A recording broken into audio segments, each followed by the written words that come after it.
Ini udah banyak banget yang diambil yang masa-masa dulu.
Salam waras, masih bersama saya dengan Indra dan Mas Yuda AB atau biasa kita sebut dengan Pak D.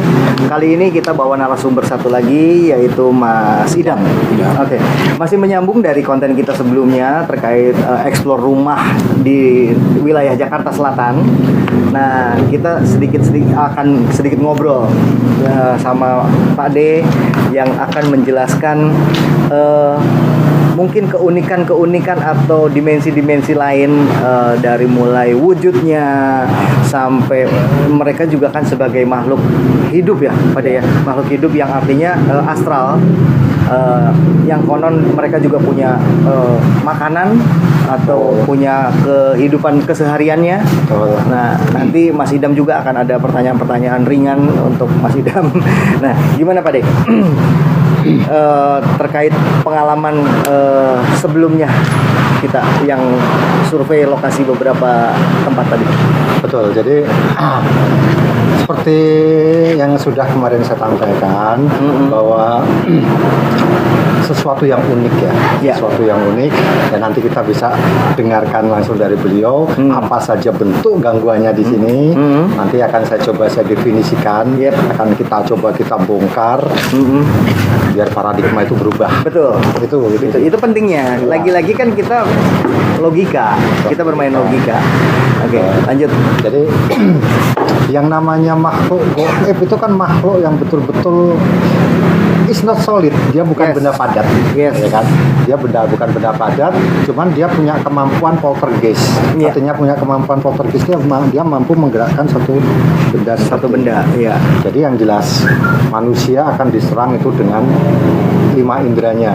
Pertama kita akan diserang adalah indera perasa, kita akan merinding dulu. Betul. Ya kan? Merinding dulu. Oh, berarti kita sudah dekat nih. Iya. Kedua, lebih dekat lagi kita akan diserang dengan indera penciuman kita. Bau apa? Ini kan bau wangi, bau busuk dan lain sebagainya. Ketiga, kita akan diserang dengan indera pendengaran dulu. Ya kan? Wah, ada suara nangis, ada orang suara ketawa, ya kan? Terakhir yang paling akan diserang kalau kita sudah semakin dekat dimensi dengan mereka, indera penglihatan kita. Kita bisa melihat satu sosok. Ya kan? Begitu ya. Ada melihat satu sosok. Dan biasanya untuk pemula, sosok yang ditampilkan yang seperti ini. Hanya seperti asap seperti ini. Dan ini bukan benda padat. Nggak bisa ditangkap. Tidak akan bisa ditangkap dan tidak akan pernah bisa dipegang secara wujud. Kan begitu loh.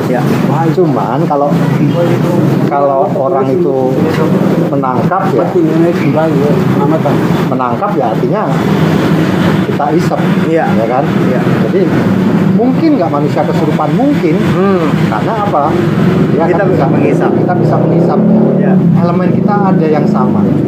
Antara kita punya elemen api dan makhluk gaib juga elemen api. Betul. Nah, nanti kita cross checkkan dengan keterangan beliau apa saja yang sudah diganggu, bagaimana bentuk mereka mengganggunya. Nah, ketika mereka mengganggu menampakkan satu wujud jelas, ya kan? Karena itu yang akan menjadi obsesi kita, menjadi ketakutan, kekhawatiran. Nah, di sini mereka tuh sama dengan kita, Pak. Sama, mereka hidup Ya. mereka hidup dengan kita, bahkan berdampingan. Mereka punya satu komunitas. Yes. Mereka juga makan. Ya. Nah, kan begitu. Nah, kira-kira nih Pak De, sebelum kita lanjutin ke sana nih, kalau mereka itu kan seperti yang tadi Pak De bilang gitu, mereka berkomunitas, mereka berkumpul, mereka ya ada beberapa gitu kan, bukan cuma satu atau dua gitu kan. Nah, artinya kan mereka punya keseharian nih Pak De. Betul. Ya kan, punya kegiatan harian, entah yang ditugaskan konon katanya adalah mengganggu manusia yang pertama, tapi kan di samping itu dia pasti punya kegiatan lain tuh Pak De. Betul. Apa sih kira-kira yang dilakukan mereka nih? Yang jelas mereka diciptakan di dunia ini sama yang di atas, tugasnya memang mengganggu manusia. Ya. Itu udah paten, Ya. ya kan? Dan itu tidak bisa diganggu gugat. Kalaupun toh mereka punya satu kegiatan yang lain ya kayak manusia lah, kan begitu. Bedanya kita hidup dengan energi matahari, mereka hidup dengan energi bulan. Jadi kenapa makhluk gaib mengganggunya selalu malam hari? Ya memang kehidupan dia di malam hari. Iya, iya. Kita aktivitasnya di siang hari. Satu lagi, mereka juga makan loh. Nah, Ini loh, menarik kan? mereka juga makan. Jadi kita makan benda padat. Betul. Karena mereka bukan benda padat, yang dia makan, yang mereka makan adalah aroma. Oke. Alasannya Pak, ya karena orang dulu tuh sebetulnya juga udah tahu hal itu sebetulnya. Kenapa sajen itu dengan aroma yang menyengat? Oh. Kenapa sajen itu dengan aroma yang cukup wangi-wangian, Iya, ada iya. dupa, ada kemenyan. Iya. Itu makanan mereka. Satu hal lagi. Jadi saya tadi dengar cerita, nanti bisa diceritakan ya. Iya, Tadi saya dengar iya. cerita bahwa ada saudara yang kekunci kamar mandi ya. Ada saudara kekunci kamar mandi, begitu dia menyalain rokok, Iya. itu kan aroma rokoknya sudah iya, artinya itu ngasih makan dia. Artinya diberikan satu kemudahan lah, Iya, ya iya, kan, iya. sama si penunggu di sini. Iya, iya. Kan gitu loh. Nah, nanti bisa lah kita dengar cerita dari Mas Idam, Oke. nanti baru kita bisa Iya. detailkan satu persatu. Boleh, gitu. boleh. Nah, sekarang kita coba ke Mas Idam nih, Mas Idam. Tadi dalam beberapa kali kita ngobrol, Mas Idam menceritakan bahwa pernah terjadi ini, terjadi itu, tapi memang bukan pengalaman Mas Idam langsung gitu kan.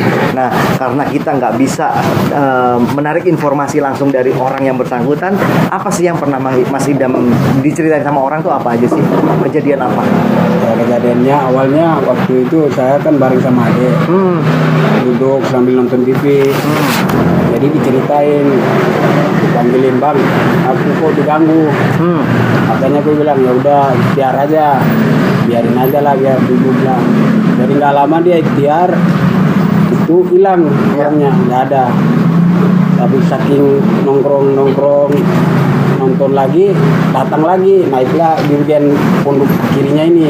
Berat lah ya. Ya, berat lagi katanya bang. Tapi wujudnya nggak ada. Nggak ada. Kan, gitu ya. Jadi aku paling cuma ngerasain doang bilang. Iya, iya. Ada orang yang samping sini. Nggak pernah badan gue kan juga merinding. Jadi ngerasain juga kan. Iya. Ya udah ikhtiar aja.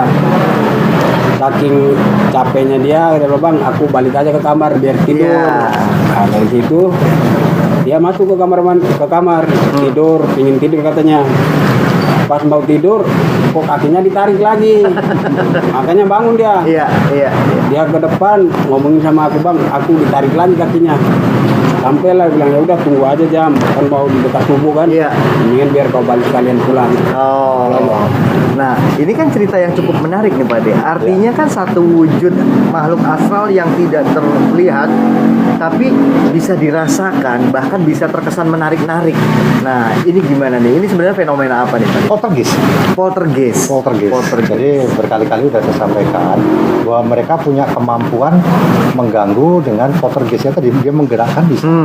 Cuman kalau dia suruh ngangkat, suruh membanting dengan Iya. beban manusia kita Iya. seberat ini, mereka nggak mampu. Nggak akan mampu ya. Cuman ya mampu ya itu tadi, dia akan menarik gitu kan. Intinya mengganggu. Ya? Mengganggu, narik selimut seolah-olah ada. Nah di sini pun juga tadi tim kita, kameramen kita dan tim pendamping kita Mas Ferdi juga mengalami hal yang cukup unik nih. Iya, kan? iya. Kameramen kita merasa ditarik waktu turun dari tangga. Iya, iya. Terus tadi Mas Ferdi dari atas sampai ke bawah dia mual-mual. Nah, iya, ya iya. adanya satu kontradiktif sebetulnya, satu kontradiktif. Saya tidak menyangkal cerita beliau ini memang ya seperti itulah makhluk itu.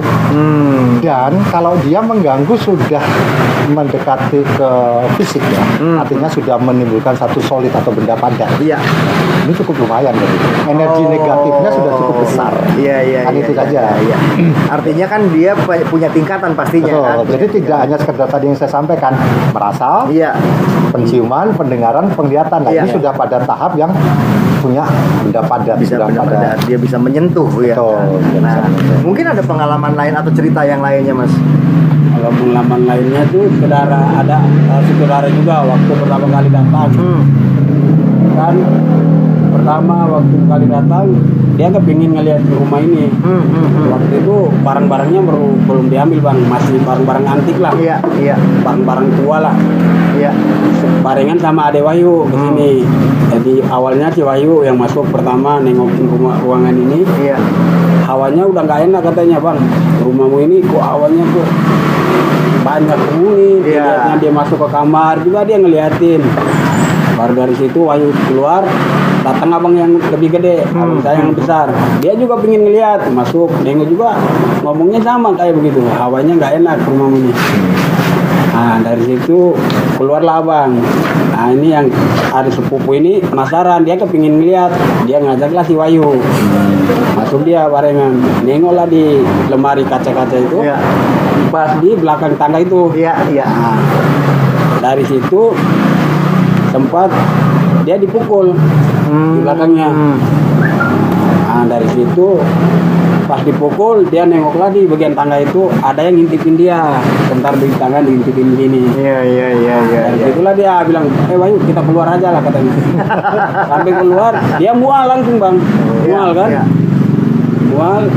Si Ade bilangnya bahasa kita bilang ngelai dia lah, benarin dia lah. Jadi kata abang enggak, kau kan penghuni, cobalah kau baca Al-Fatihah atau apalah ayat apa, biar kau kasih air, biar dia minum. Iya. Ya dengan nama Allah aku bacain aja. Ya udah, aku kasih minum. Iya. Langsung keluarlah mualnya kan. Langsung dipanggil saudara si Wahyu. Ya udah bang, kita pulang aja. Iya. Nah, mereka pulang. Saat itu saya ngantar di pintu itu di pagar. Nah, dari pagar situ aku ngerasain bahwa dia masih di samping saya. Oh, oke. Karena kucing yang di rumah, kalau namanya kucing peliharaan kita, Iya. kalau dia kan sering, kalau mau cari makan kan sering ke kaki kita, Iya. mulas-mulas. Betul. Nah dari situ pas dia mau merapat ke saya ngerapat ke kucing, kok dia mundur. Oh, malah menjauh Dia si kucing menjauh, gitu ya? dia menjauh dari saya. Nah. Jadi saya coba mundur lagi, dia datang lagi, saya maju dia mundur lagi. Oh. Jadi saya ngerasa bilang, oh masih ada di Masih sini. ada, iya. Sekitar saya. Nah, ini unik juga nih Pak De. Ini unik juga. Ternyata memang banyak banget fenomena atau kejadian yang sebetulnya kalau kita lihat dari kasat mata ya memang nggak ada ya gitu. Tapi ada yang terjadi itu. Itu kenapa tuh? Mas mual-mual tuh si Mas. Ya.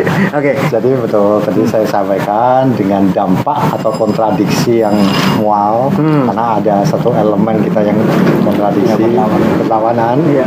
Itu cirinya seperti itu. Kedua,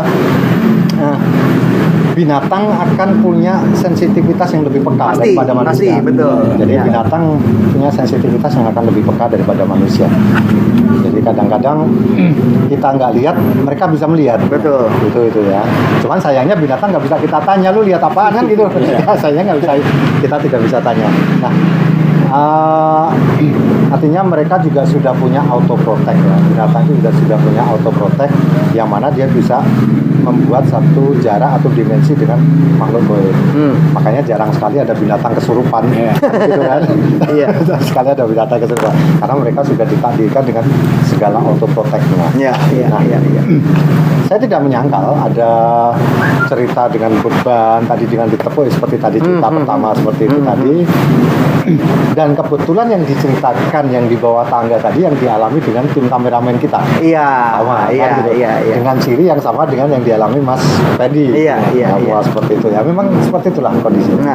Nah, tadi sempat menarik juga tuh Mas Idam tadi sempat cerita yang katanya lagi video call ya. Video call, ya. Nah, itu gimana tuh Mas? Itu karena awalnya kan aku masuk tidur, Iya. ditelepon sama kakak dari Iya. Priok kan, ingin ngajak bilang hari Minggu janjian kita makan-makan di Iya. di Priok, dan dia nelpon, jadi aku sambut teleponnya, aku video call, Iya. sempat ngajak ngobrol-ngobrol, kok dia bilang Dam, kok ada orang di belakangmu? Bilang, "Ah, mana ada ini tembok kan gue bilang. Nah kan standar di tembok. Iya, Bilang, iya. ada orang di belakang itu mukanya si cewek. Mukanya sebelahnya di sini, katanya di bagian kiri itu rusak. Yang ini bagus katanya. Iya. Sambil ngobrol-ngobrol, dia ngerasa takut Iya. atau kayak gimana lah. Udahlah, ntar lah nanti baru telepon lagi. Telepon biasa aja katanya. Iya, iya, iya. Nah, ini kan berarti seperti yang tadi Pade sempat bahas tadi ya, kalau mereka itu bisa mewujudkan sekehendak dia, semau dia gitu loh. Mungkin ini adalah salah satu juga ya, salah satu fenomena yang Jadi begini, ada satu pertanyaan. Jadi mereka itu kan mengganggu dengan orang yang takut. Nah, saya akan bertanya sama Mas Idam. Iya. Mas Idam takut nggak dengan seperti itu? Alhamdulillah saya nggak tahu. Nah, ketika kita punya satu keberanian, Keyakinan. keyakinan berani, mereka nggak berani. Oh. Karena elemen mereka hanya satu yang dipunyai daripada manusia. Manusia Nah. punya 3 elemen, Iya. air, api, dan tanah. betul. Mereka hanya punya di elemen apinya. Artinya dia hanya menggerakkan emosi, Iya. emosi kita, mental kita, jiwa kita. Iya. Artinya secara fisik mereka nggak akan kalah dengan Iya, kita gitu iya. loh. Makanya edukasinya adalah salah satu contoh bahwa manusia yang berani mereka akan takut. Itu saja intinya. Nggak diganggu lah. Nggak akan diganggu. Iya, Tapi ketika iya, kita takut ya semakin gencar mereka akan mengganggu. Iya, Karena iya, kodratnya iya. memang kamu ada di dunia ini untuk mengganggu manusia. Dan ketika itu manusia berani, mereka nggak akan takut. Oke. Itu aja. Oke, guys. Nih, ini kita sedikit mau kasih tahu ke teman-teman ya. Kita ini lagi ada di satu tempat daerah Jakarta Selatan. Tempatnya rame, pinggir jalan. Bahkan mungkin tadi juga sempat dengar beberapa kali motor atau mobil lewat. Ini sekarang kita ada di jam yang cukup malam, Jam 11. tapi iya jam 11, tapi masih banyak banget warawiri karena memang tempatnya tempat rame. Lokasinya lokasi yang sangat-sangat strategis. Nah, tapi ternyata di situ tersimpan ada satu rumah yang cukup tua yang tadi kita sempat explore juga, sempat kita dengar juga kesaksian dari teman-teman kita yang kebetulan tinggal di sini. Jadi memang itulah keberadaannya. Jadi memang dia atau mereka makhluk astral itu bisa tinggal di mana aja ya Pak ya.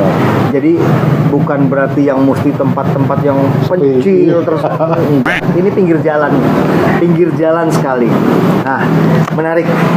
Oke, mungkin untuk konten kita kali ini cukup sampai di sini. Nanti tunggu konten kita selanjutnya. Pokoknya ikutin terus Batas Logika dan tetap semangat. Salam waras.